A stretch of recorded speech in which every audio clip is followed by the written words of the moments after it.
membership and registration. So it's myself and Caitlin who will do different sections each between us. So just to begin with, a little bit of info on the IFE, which obviously you're all involved with the IFE anyway. So just a brief coverage of the benefits of being an IFE member, the grades of membership that are available, and the requirements for those grades. And then we'll carry on looking at Engineering Council following on to that. So the IFE is a global charity registered in Scotland, established 1918, so been going quite a while. It's, you know, connecting fire professionals all around the world in the engineering and fire engineering arena. Just a quick sort of where we're at as the IFE currently. This is pretty well up to date on our figures. So we've got about 14,000 plus worldwide members at different types of different levels of membership and registration. We're currently at 280 plus fire risk assessors on the fire risk assessors register, and we've hit the 1,000 mark on Engineering Council. And with exams, we have the twice yearly exams, which are performed worldwide in the exam centres, of which we've got 100 worldwide exam centres, and the average exams that are sat each year are hitting the 4,000 mark. And we've got lots and lots of volunteers, over the 450 mark in that respect. Just an idea of all the other branches. Obviously, we've got yourselves in Scotland, and just an idea of where all our other branches are situated worldwide. We've got quite a good coverage, so that most people who come to us for membership and registration have got access to a branch within their sort of area of the country. Obviously, worldwide, there's less in the bigger areas, bigger continents, but expanding all the time.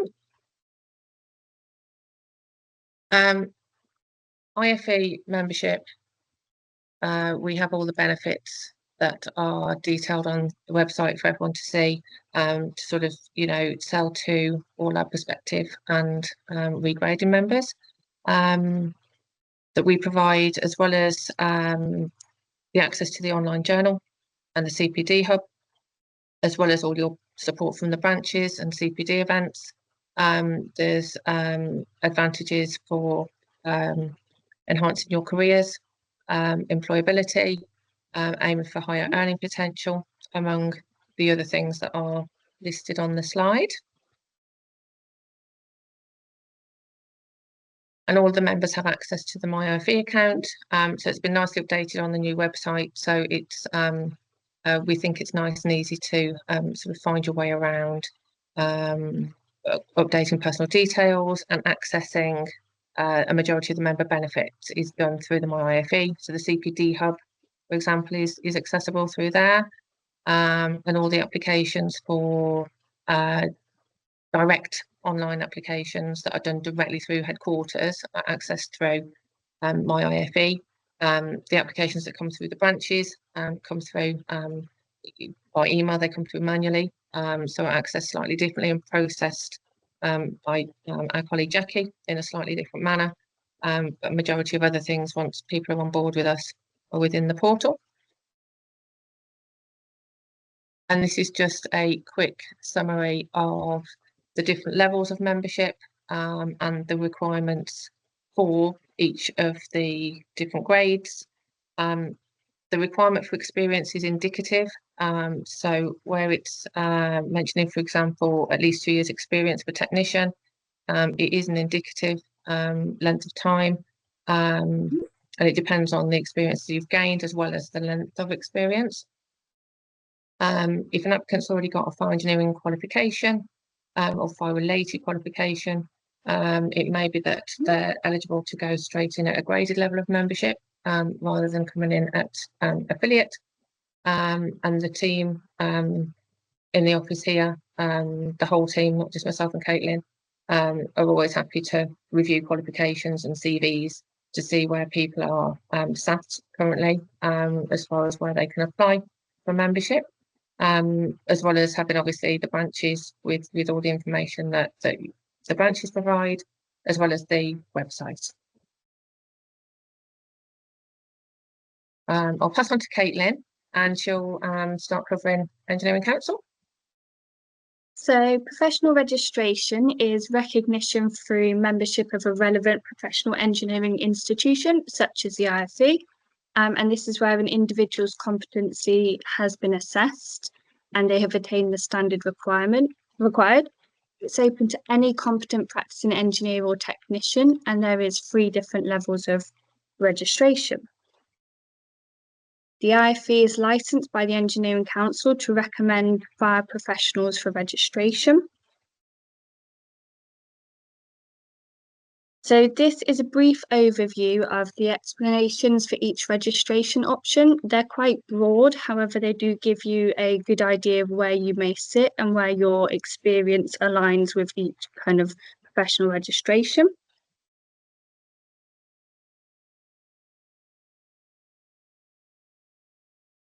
And here on the screen, you'll see some post-nominals listed. So if you are successful in gaining Engineering Council registration with the IFE, this means you'll also be conferred a level of graded IFE membership without the need for a separate application.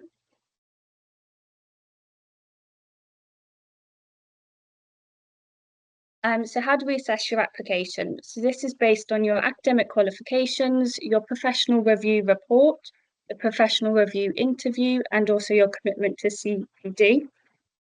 So once you have passed the initial admin-based review, which is performed by the membership team, the applications are then reviewed by a group of dedicated volunteers. This process is overseen by the IFE membership committee, which is our IFE registrants group. And the committee meets every 2 months via Teams to progress applications. It's also a requirement for full Engineering Council, Chartered Engineer and Incorporated Engineer that you will have referees, and these are at a standard registration of which you are applying for, and they have a professional knowledge of your experience within the industry. So now I'm just going to quickly discuss the academic requirements. So for engineering technician, it is an approved level 3 qualification or equivalent. IEng, it's an accredited BEng or equivalent. And for chartered engineer, this is either an accredited MEng or an accredited BEng plus an accredited MSc or equivalent. So the membership check individual qualifications against the Engineering Council database. This database is accessible to the public, so you are able to check your own qualifications, whether they would be accredited, and there's a link on the screen. And now I'll just go into a bit more detail about the academic requirements for each registration. So for chartered engineer, it's obviously a master's degree or accredited equivalent. If you don't hold an accredited degree, it's not an issue because we do have an individual route, and this is whereby your current qualifications and your experience will also be considered. This will all be determined when your application is processed.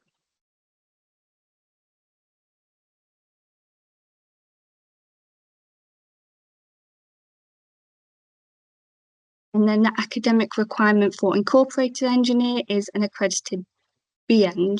And similarly, we do have the individual route whereby your current qualifications and your experience will also be assessed.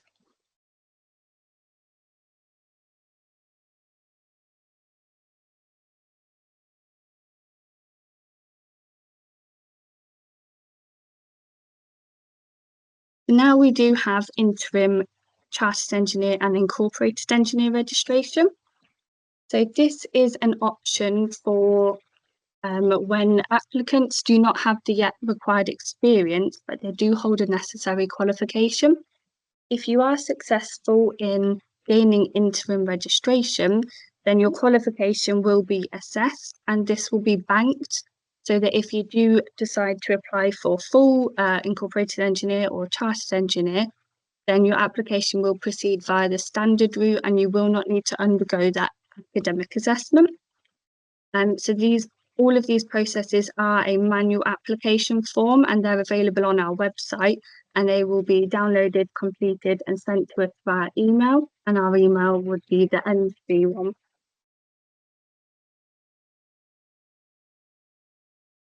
And now we have the academic requirements for EngTech, which is obviously an accredited level 3, and similarly there is the individual route which will assess your current qualifications and your experience.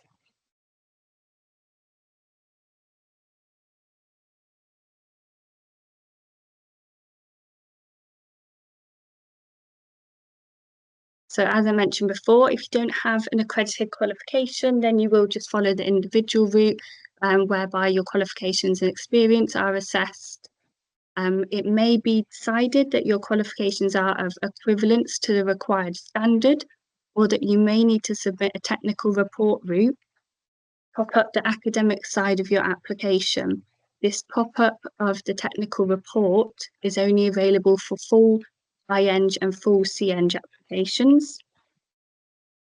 In order for your qualifications to be fully assessed by the individual route panel, we will require qualification details such as your course transcript and any abstracts of dissertations or projects that formed part of the qualification.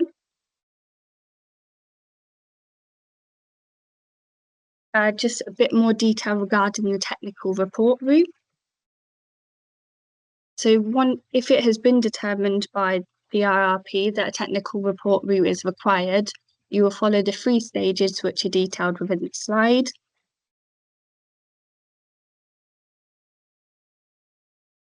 So you will demonstrate maths, bioscience and engineering knowledge and understanding for the expected academic requirement for CEng and iEng.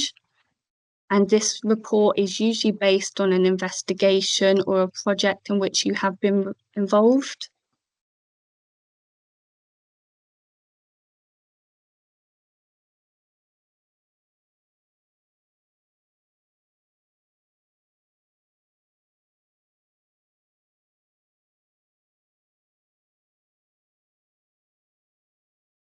So as part of the application for full Engineering Council registration, you are required to complete an initial professional development report for EngTech or a professional review report for iEng and CEng.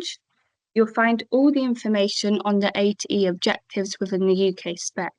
The UK spec describes the value of becoming registered in each of the 3 registration sections. It provides clear detail as to the standard required by applicants and provides guidance relating to each of the A to E competencies, and it also includes examples. The IFE do expect all applicants to be knowledgeable and competent in all areas.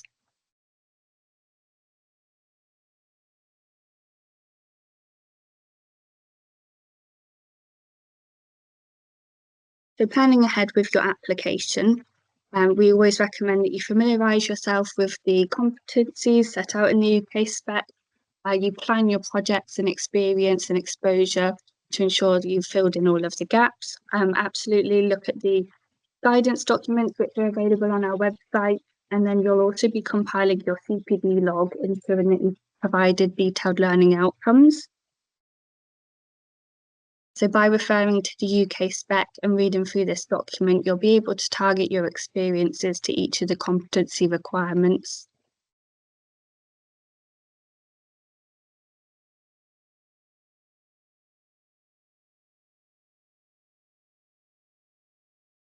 So common application pitfalls is obviously using we or the team, whereas the reviewers really want to see what you have done and how you have achieved things.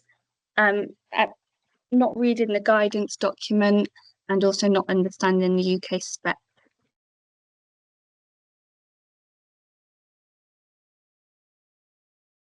So regarding your CPD, the best thing to do is read through the CPD guidance document before compiling your CPD log. CPD will be checked at the application and also the interview stage, and it is mandatory for all registrants to ensure that CPD is kept up to date. as we do carry out annual random sample checks to ensure that CPD is adhered to. As one of your member benefits, you will have access to My Career Path, which is the online CPD recording tool, which is really helpful. And there's also access to the CPD Hub, which includes on-demand webinars. So on the screen, you'll see this is the IFE CPD template. We always do recommend to use this as the layout is pretty simple. So when the admin team review your CPD, we will check that all the required information has been provided. And this is particularly if the IFE CPD template hasn't been used. Your CPD is reviewed on the following. So it's the date and the number of hours relating to the CPD activity, whether this is classed as formal or informal. We want to see clear theme and activities. So if this was a training course, a webinar, or you're listening to a podcast. And lastly, the learning outcomes. So these are really important to detail how what you have learned from the CPD and how this is going to be applied to your role within fire engineering.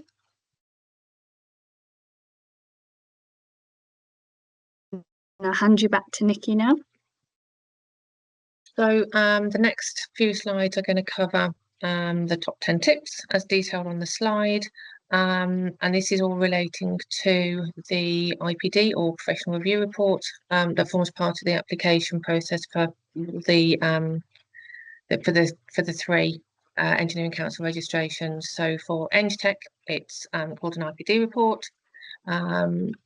Incorporated engineer and chartered engineer is referred to as a PRR or professional review report.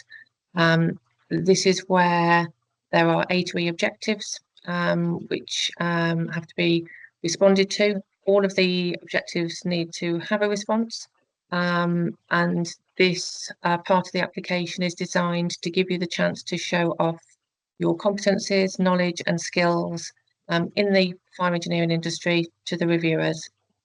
So they're listed all in there, but I'll pop onto the next page and go through each one individually. So you're in control of how long it takes to complete your application. You need to take as much time as necessary in completing that to ensure that you've given your best and sold yourself. The plan is to break down all the A3 objectives into different sections. It's an idea to bullet point key ideas initially, so that then you can add in finer details and expand on what you're aiming to get across to us for each objectives. Always refer to the UK spec, have it all handy, whether you've got two screens or if you're able to sort of just split screen or have a printed copy, just to make sure you can refer back to that and the IFE Code of Conduct. It's a good thorough guidance document which gives a lot more detail compared to the information on the IFE website as far as what we need to see within your IPD or professional review report. All of the objectives are equally important, so there are responses required within each objectives. So A is not just one response, there are a number of responses. So you'll have A1, A2, B1, B2, for example, and each of them are, as I say, equally important. In each of the objectives, you'll have the competencies detailed within the UK spec document. There is a section within the UK spec for EngTech, a separate one for iEng, and a separate one for CEng, as the competencies do vary. And when you're answering your objectives, what we need to see is examples of a case study or a project that you're proud of, situations that you've handled professionally, tasks that you've done really well in your role, or problems that you've helped to solve. It doesn't always need to be a project that went perfectly. It's often the case that if there were challenges within a project or case study, that by evidencing how you overcome the problems gives a really good idea of your work and how you do work. It's all about you. So it needs to be based about you and using I rather than we within all your answers.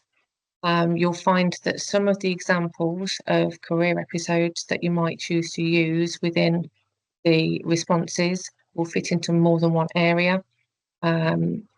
Others you will find will be specific just to one particular competence. But as you're going through your report, you'll find that things will sit, some situations will sit very differently to others.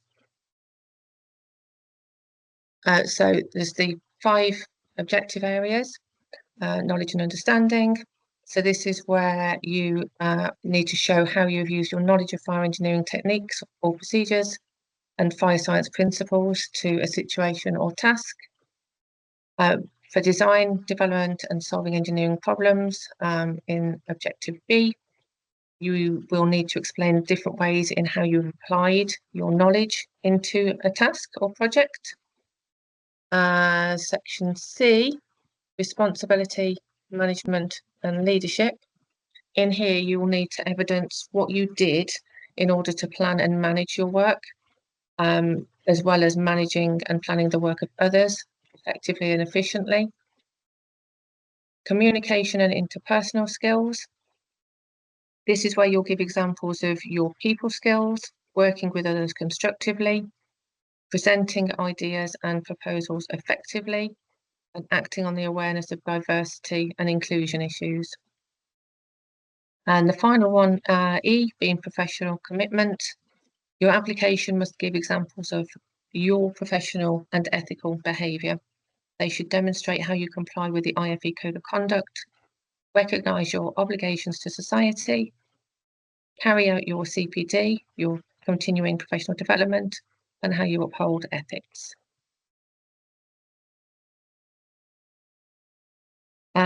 Make sure you read beyond the initial headings.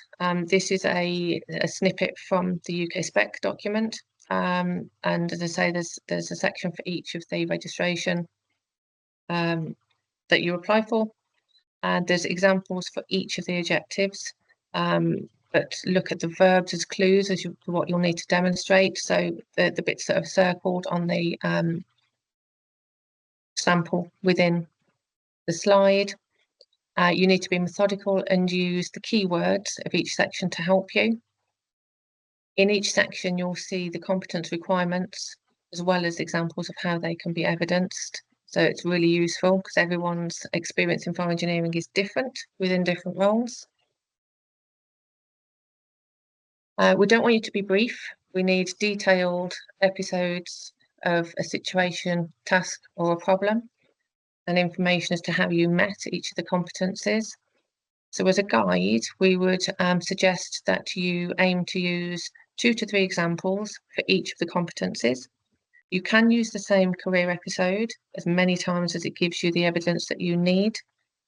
It's not necessarily a bad thing to use the same episode more than once, but you do need to make sure that you make it clear as to how the example demonstrates the particular competence that you're responding to.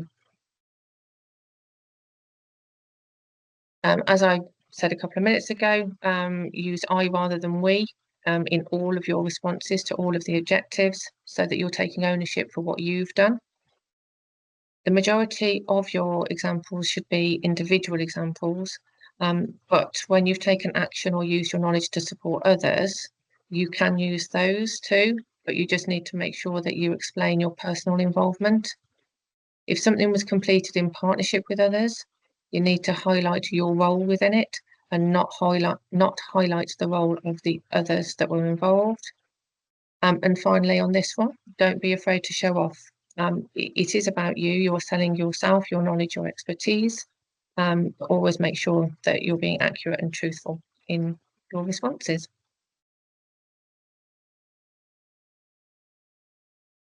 Remember, it's not simply enough to state that you have an experience in an area. The volunteers that review the applications are practicing fire engineers, but they're not mind readers. They're not able to infer things or read between the lines or make assumptions from what you've read. You have to tell them about your reasoning. For example, is there a particular standard that you have to abide by?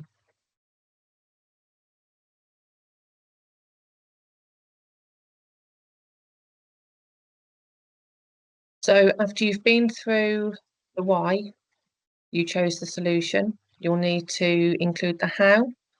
So how you implemented the solution and what actions you took, what were the outcomes of what you did, and make sure that what you achieved is clear. If the case study, the project, etc., wasn't as successful as it could have been, you can explain what lessons you learned and how you would do it differently next time. To make your answer especially strong, you can round it off by relating it back to how you shared lessons learned or enabled continuous improvement moving forward. You can discuss your professional review report or IPD report with your line manager or one of your referees. They can help to identify if they think there is anything missing or if you've been overly modest in any of your responses, and if there's anything that you can expand on. It's always advisable to get someone to look over your application before submission.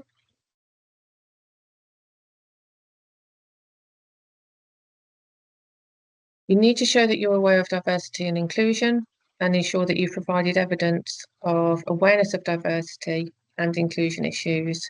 You could use a situation where you have demonstrated this, and on the slide you will see examples of this, if you'd like to just have a quick read through.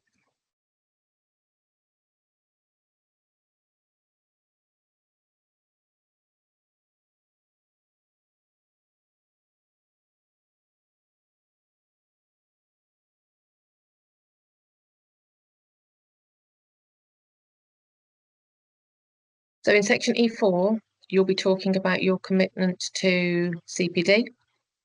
It's important here not to just list the events you've attended or the reading that you've done. The IFE like to see what you've gained from the CPD that you've undergone. You need to record the equivalent of 25 hours of CPD per 12-month period, but covering the 2-year period directly before your submission date for your application. It can be and should be a mix of formal and informal learning. Formal learning is such things as attending a course or a seminar, undergoing training, which could be an online training course. It doesn't need to be an in-person training course, or being mentored. Informal learning could be watching relevant videos, YouTube, listening to podcasts, reading relevant articles.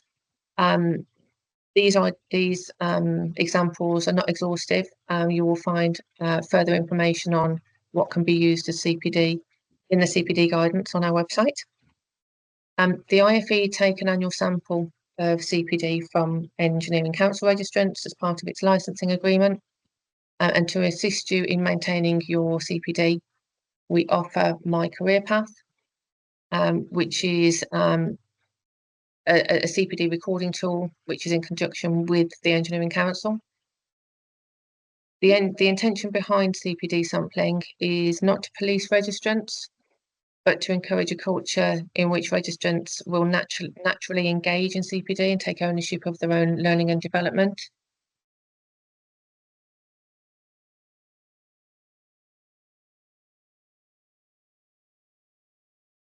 So when the applications are reviewed,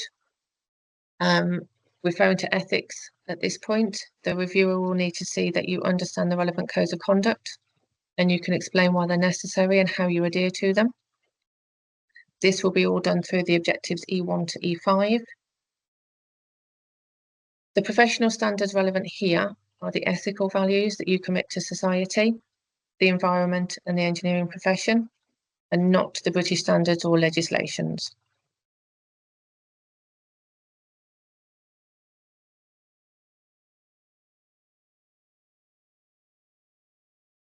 So next steps for Engineering Council registration.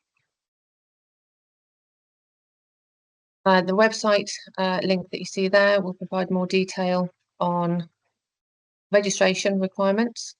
There's access to the application forms, which are a Word document, so you can access them through the website and then they're submitted via email. And there's also access to the guidance documents that are relevant to each of the registrations. There's also lots of help and advice on hand from the members of the membership team within HQ. We all cover different areas of the pre-application and application process, but we're all there at the end of an email and the phone for any inquiries. And those inquiries can be sent to either of these email addresses. So if they're engineering council specific, it would be to the ngc@ife.org.uk email address. If it's in relation to membership levels, that would more so go to the membership@ife.org.uk email address. And that's all the talky bits from us done. I can see there's a question on the chat that I've not read through just yet. I will have a little look at that. But if I can hand back to James maybe and see if anyone's got any questions, etc. Yeah, of course. The first question there, well, first of all, thank you very much. Thank you, Nikki and Caitlin, very much appreciated. The first question from Kate was on the best route for checking on qualifications if they're not in the database. So, for example, the IMFSE would fall into that category. Obviously, you've mentioned that you can then send through the module transcript, copy of your certificate, and then a dissertation abstract, just to check if they would be appropriate or not. I think the follow-up, there was a bit of back and forth on the chat, and if I'm summarising Kate's question appropriately, I think it's along the route of how would you be able to optimise or make it the most efficient route to application to check whether your academic route would be fulfilled or whether you'd have to go down the independent route so that you know whether you have to write a PRR at the same time as a technical report? Is there a way to, what's the quickest way to deal with those two aspects? So the PRR will be required at the point of submitting the application. That forms part of the initial application form. That has to be done at the point of applying. So we can try and ascertain qualification-wise as best as we can before the application's done. So before someone starts work on the PRR. So if the qualification details are sent through to us, we can check. It is from an admin perspective from us in the office, but we can check whether it appears on the Engineering Council database, and if not, we can look at the content of the modules and the dissertations to see if they look relevant, and we can advise that whether it would be individual or standard route. Anything further in respect of whether a technical report is required is done at the next stage. So that's once it's actually gone out to the reviewers. So because we're not fire engineers in the membership team, it's at the point where it goes to academic assessment that the IRP individual route panel will determine whether a technical report is required. That can't be done at any earlier point. So if the application is submitted at that point, if it's for full registration, the PRR needs to be done to submit the application. It will only be after the review that we'll know if a technical report is required. Okay, thank you very much for that. So the next question, can you drop a link here for the guidance on writing a PRR that you referenced in the slides? Would you be able to just put the link for that in the chat? Absolutely. We'll include the links in the chat to all 3 guidance documents for each level of professional registration. Okay, perfect.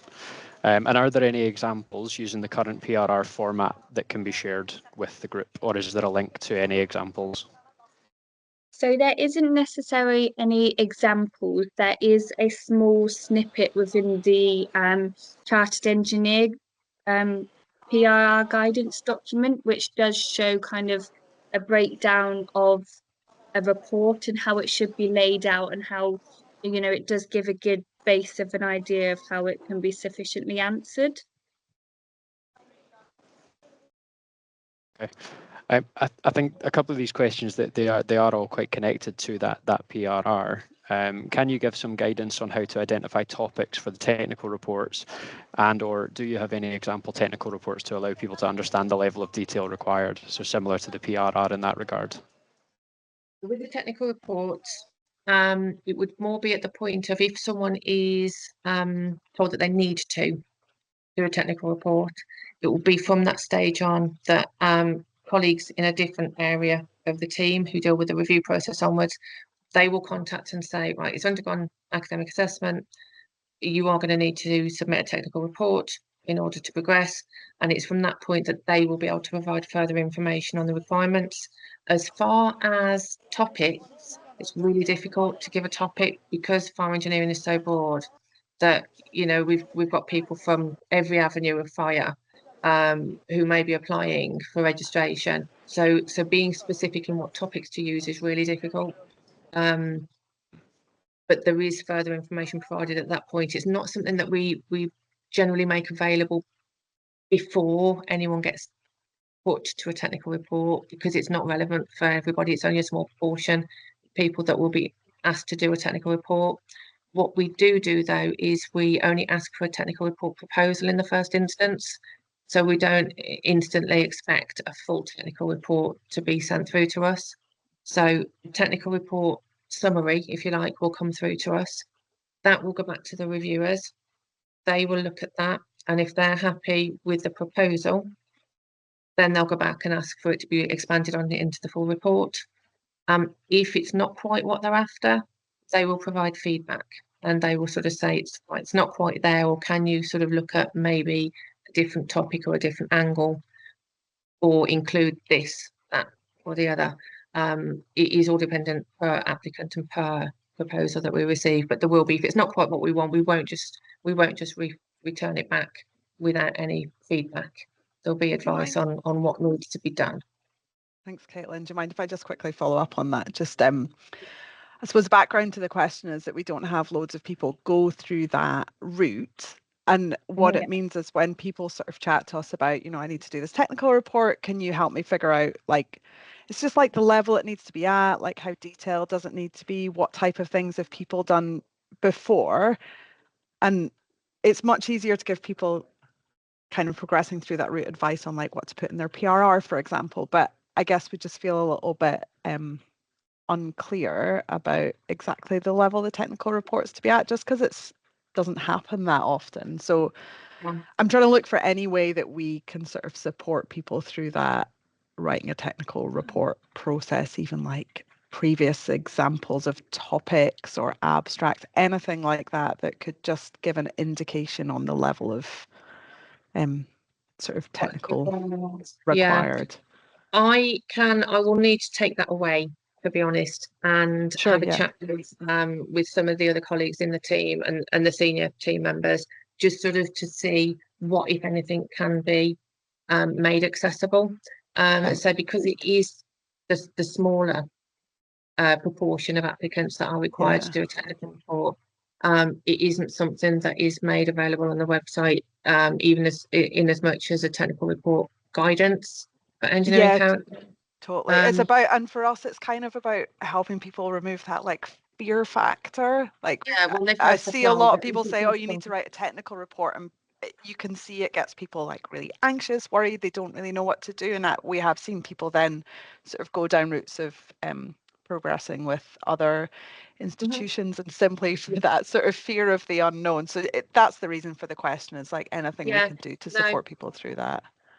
I believe there is some guidance on technical report, but as I say, it's not normally issued until that stage. But I can have a chat back here to see if there is anything that can be sort of made available that little bit earlier, before it actually gets to the point of, so people have got their expectations there as to if it goes that way, what would be expected.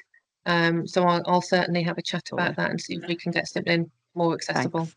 Thank you, that'd be helpful. And since the other one was my question, I'll just ask it anyway, hopefully an easy one. The PRR format that's currently up, that there's a little tiny figure, it's really hard to see, but there's a word limit on the, if I've remembered right, you sort of have to fill in your activity, and then it's like, how did you meet this objective? And I think the how did you meet this objective thing has a word limit of 250 words. The activity, I don't think on the current form has a word limit, but I heard a rumor the other day that there was in fact a word limit of 600 words. Do you know if that actually is the case, just so that we can make sure people sort of have that information when they start writing? I don't believe there is a limit on that. I am just going to open up the application. I don't think the- there's one in there. I'd heard it from another source, but at the IFE, so I was just Okay. checking. So as far as I'm aware, the application as it stands, there is just that 250 word limit, as you say, on the Activist. words of the activity part for each of them. Or a page limit or but anything. I had heard things were getting knocked there's a back for page not limit. being kind There of is- concise enough. Oh, there is a page, but I don't think that's for Engineering Council. No, so we do have page limits on our membership applications and our member IPD reports. So it could be a case of getting the membership application confused. But there's no page limit on the Engineering Council applications. Right. There is just that word limit. Okay, clear. Thank you. We That's missed great. any Thank you questions? very much. There's one question on the chat which has just come in, which is quite a good one. CPD recording. For the CPD recording which is required to be recorded for the 2 years prior to the submission, how do you account for maternity or paternity time or other absences if they fall within that 2 years? Yeah, absolutely. So with regards to this question and maternity and paternity, this would be handled on an individual case by case, for each application where this did occur.